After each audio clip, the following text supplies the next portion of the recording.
Je vous remercie.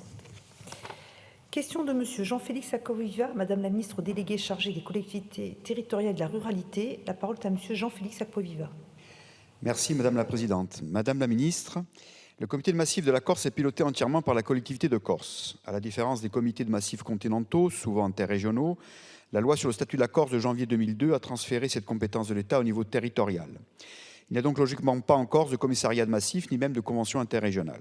Historiquement, ni l'État avant 2002, ni les exécutifs territoriaux qui se sont succédés depuis n'ont activé de comité de massif en Corse. Sans s'appesantir sur le passé, on peut regretter amèrement les décennies de perdus en termes de financement et de politiques publiques ciblées en faveur du développement de l'intérieur de l'île, alors que l'on fait face à un déséquilibre important avec le littoral, une désertification des villages, une exclusion et une pauvreté des populations. En décembre 2015, la majorité politique territoriale, dont j'ai l'honneur et la fierté d'être issu, a créé le premier comité de massif de Corse. S'en est suivi la reconnaissance de la Corse comme île-montagne en 2016 par la loi dite Montagne 2. En 2017, malgré un budget limité, l'Assemblée de Corse a adopté le premier schéma de développement de la montagne sur 7 ans, qui a permis de concrétiser plusieurs dizaines de projets à hauteur de 100 millions d'euros dans différents domaines, réseau d'eau et d'assainissement, filière bois, adressage pour le numérique, maison de santé, équipement de déneigement, itinéraire touristique, rénovation du patrimoine, entre autres. Mais compte tenu des enjeux, ce n'est évidemment pas suffisant. Des besoins en infrastructures de base dans l'intérieur de l'île demeurent importants. À défaut d'autonomie fiscale de la Corse, comme toutes les collectivités en l'occurrence qui disposent actuellement de très peu de ressources fiscales propres, il s'avère que le financement du massif corse est arrivé à un tournant.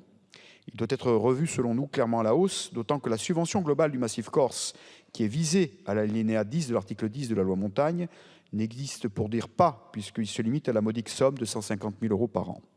À titre de comparaison, le massif du Jura, d'une superficie équivalente à celle de la Corse, dispose de 29 millions d'euros, dont 13,5 millions d'euros de l'État par an dans le cadre de la convention interrégionale. Aussi, ma question est simple.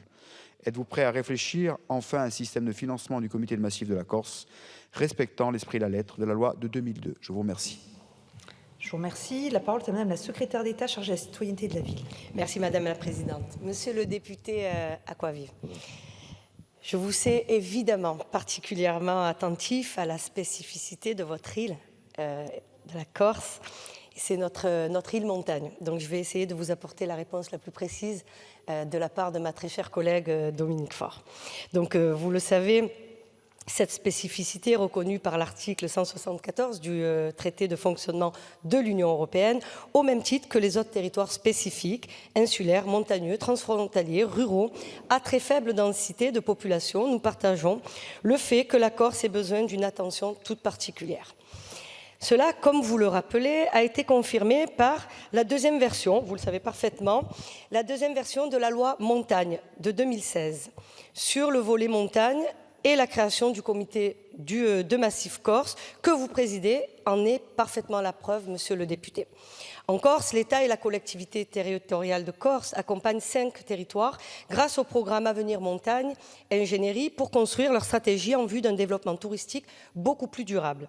Pour l'essentiel, il s'agit de territoires bénéficiant de sites touristiques, vous le savez, très fréquentés en été, compte tenu de leur richesse naturelle et environnementale.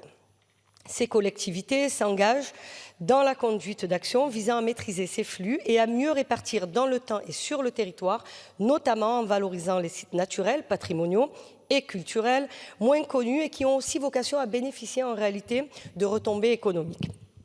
Des projets pour améliorer la mobilité, monsieur le député, des habitants, mais aussi des touristes sont également en voie d'être engagés avec le soutien de l'État, évidemment, et de ses partenaires, au premier rang desquels la collectivité territoriale corse.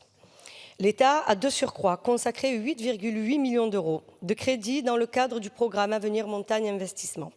Plus globalement, pour répondre à votre question pertinente et tout à fait légitime, l'ambition partagée entre l'État et la collectivité territoriale de Corse en faveur de la montagne corse doit pleinement s'intégrer dans le processus en cours sur l'autonomie de la Corse, dont la triple spécificité insulaire, montagneuse, éloignée, justifie, selon nous, une approche d'ensemble la plus intégrée possible. Monsieur le député, vous connaissez mon attachement, je n'ai pas besoin de vous le répéter. En tout cas, vous pourrez toujours compter sur moi pour passer les bons messages. Je vous remercie.